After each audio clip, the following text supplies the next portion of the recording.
Sabi ko, hindi ako yung presidente na galing dito, ha. Yung mga pitsugin. Na pinipili lang ng mga mayaman dito sa Manila kung sinong kandidato nila. Ako'y hinalal ng tao. Alam ko na ang sahod ninyo maliit. Kaya nga ako naghanap ng pera at inuna ko kayo. Talagang kayo by the end of this year, dublado na ang sweldo ninyo. Doon niyo pakita yung kalokohan ninyo. Hindi ako mag-retraining. Anong i-retraining ko sa inyo? Putang ina, tapos na nag-training ninyo araw-araw. Ano retraining ko? Yung utak ninyo. Hindi ko madala yung ganun eh. Galit kayo sa akin, hintayin ninyo kung matapos na pagka-presidente ko. Magbarilan tayo. Kala siguro ninyo na let's check kayo, papatulang ko talaga kayo. Kayong pinadala dito ni Pato? Ha? Seryoso kayo dyan. Alam mo, kung yung presidente na hindi taga Manila, ha? Hindi ako sanay ng mga paikot-ikot, probinsyano ako. At matagal akong mayor sa aming syudad.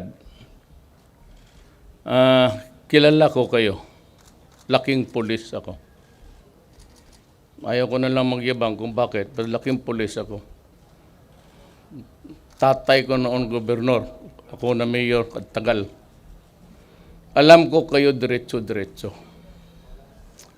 Alam mo, kayo pumasok, sa isip siguro ninyo, paging pulis, pag may baril, may badge, yun na yun. At naghahanap ng hanap buhay, dagdag sa sahod ninyo. Alam ko na ang sahod ninyo maliit. Kaya nga ako naghanap ng pera at inuna ko kayo. Talagang kayo by the end of this year, dublado na ang sweldo ninyo. Kaya naman, meron talagang mga kagaya ninyong mga ulol na ugok.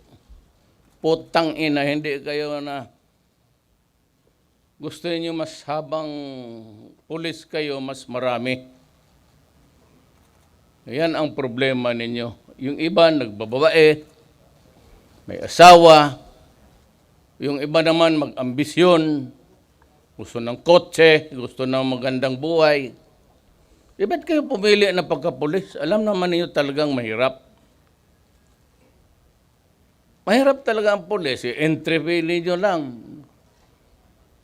Kaso, nag-aambisyon kayo ng mas malaking kita. Kunin nyo dyan sa mga vendor, sa mga driver, kung anong kaputahan ng magkapera lang. Minsan hold up, minsan mga inosenteng tao, sinisita ninyo kung ano-anong kalukuhan na sinasabi ninyo. Yung makita ninyo yung mga nakaparking dyan, babae at lalaki, naghalikan lang, huli ka agad. Anong pakialam ninyo?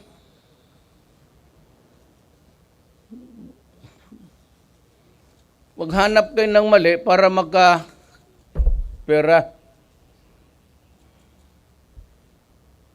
Gusto ko yung ihulog dyan putang inang Pasig na yan. Pero wag na lang kasi itong human rights, kung anong nakikita naman sa buhay ng isang taga-gobyerno na gustong disiplinahin kayo. Gusto ko palinisin ko kayo ng magbalik kayo dito, mag-swimming trunks. Linisin niyo yung Pasig River. Inumin ninyo kasi madumi. Putang ina kayo.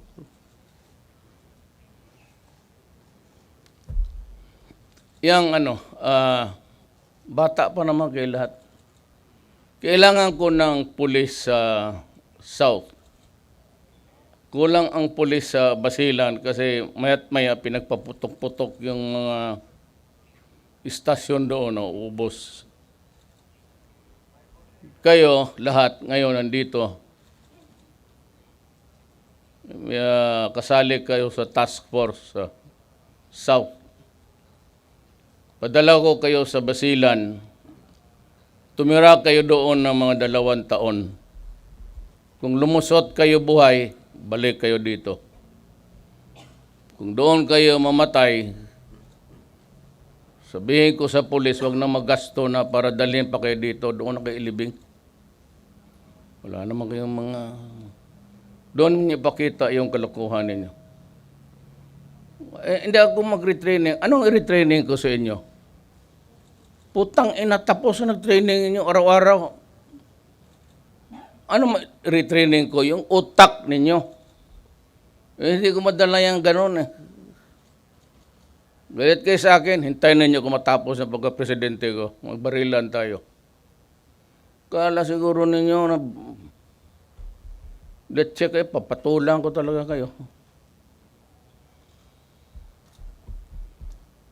Prepare to move out. I'll give you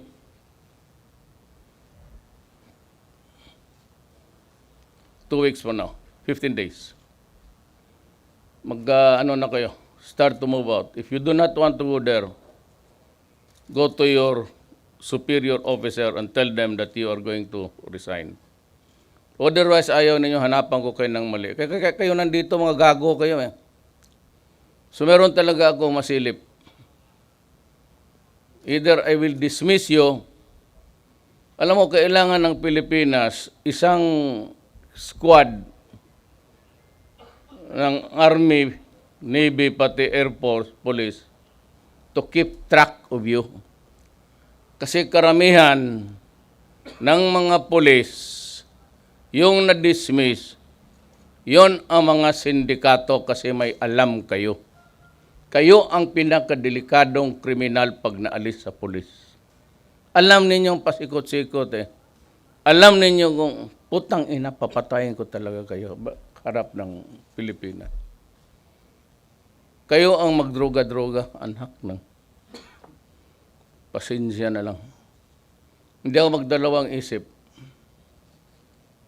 Kayo ang extrajudicial killing talaga. Totoo yan. Pag naalis kayo, if you opt to retire, then behave. Maghanap kayo ng hanap buhay ninyo na malinis. At kayong mga pulis na dati mga sindikato, wag na wag kayong pumasok. Because I will create a battalion para lang to keep track of your movements. Because it has been the sad experience of this country that the most vicious criminals are karamihan ex-police or sometimes ex-military man. Kaya kita mo sa Mindanao yung mga kuratong baliling ng mga dating military. Kayo yan eh. Masanay kayo sa mga kriminal. At nasaya kayong pumatay. Kaya tuloy napapasama sa anti-illegal campaign kayo, binibigyan kayo ng pera, tama yan. Ang mali, ang mga ulol, at saka walang utak. Alam ninyo, ang pulis bibigyan mo ng pera. Yan sila. Kasi pag walang trafficking, walang buy and sell, walang trafficking, walang mangyari. We're trying to get rid of the supply. Kaya pumuntayan sila, may pera magkunwari bibili.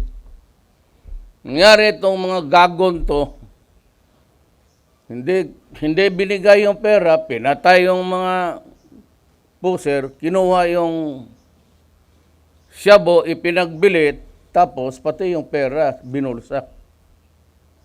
So do not be surprised about these allegations you are being paid. Oh, how are you supposed to enter into a trafficking event kung walang nagbibili, wala rin nagpabili, so walang trafficking? Eh di possession lang, billable. Kaya ganon yan. Diyan nagkakandalo ko. Hindi ko alam ilang nangyaring ganon. So do not be surprised if they are there to buy. Eh sabihin na binigyan sila ng incentive. Mayroon ring incentive. Mayroon ring operational funds. No much I gave them? 150 million. Para lang magbili ng mga Eh, yung iba, yun ang nangyari. Sabi nila, binibigyan sila ng 5,000, 10,000. Putang ina, bakit ko kayo bigyan ng pera? Trabaho ninyong pumatay. Let's bigay ako ng pera. Ulol. Kaya nga kayo binigyan ng baril. Kaya pagka lumaban, di barilin mo. Daan ako ng Pasig River. Wala akong nakita ng water lily.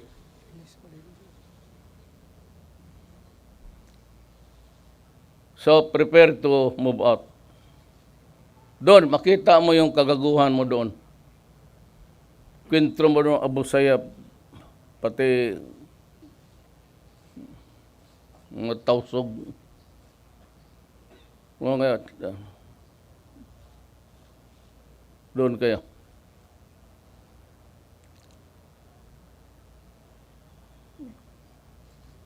Tangina ninyo. Buisit kayo. Ano, 2 taon lang sa pulis, gusto kotse kaagad. Gusto ng bahay. Ito mga maggago na ulol kayo. Kaya nga nag-i-standby, nagpapatrol na, nandyan sa mga barbar. Kaya yung mga magaganda dyan, gusto ninyo, inyo. Wala kayong pera, ayan. Ewan ko ilang tao na pinatay ninyo na inosente na walang kamuang-muang. Pero kung hindi ko kayo palusutin, sa totoo lang. Pag ninyo akong hamonin ng barilan, talagang papatulan ko kayo mga putang ina ninyo. Hintayin ninyo ako, 6 years from now, kikita tayo ulit. Litsay kayo. Sabi ko, hindi ako yung presidente na galing dito, ha? Yung mga pitsugin. Na pinipili lang ng mga mayaman dito sa Manila kung sinong kandidato nila. Ako'y hinalal ng tao. Hindi ba matalo sa pagmahal lang sa pulis? Kita mo ang Davao. Walang abusado, walang checkpoint, wala lahat. Buhay ng mga tao doon,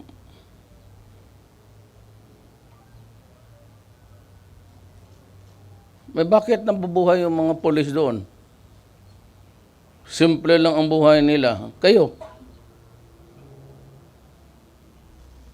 karami ninyo mga ulol kayo. Putang. Sayang yung susweldo-sweldo ng gobyerno sa inyo. Alam ko kultura ng pulis. 2 out of 5 sa inyo tagdadalawang asawa. Yan ang sakit ninyo.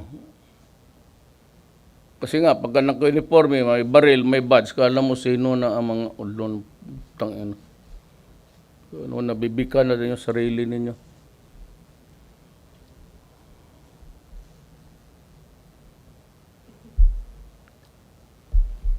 Tumindig kayo dyan. Maghintay ako pag kausapin ko kayo. Huwag kayong umalis dyan. Yung ganong porma na yan. Putang, buhusan ko kayo. Pag may nakita ako, nag-relax sa sipain kita. Tignan.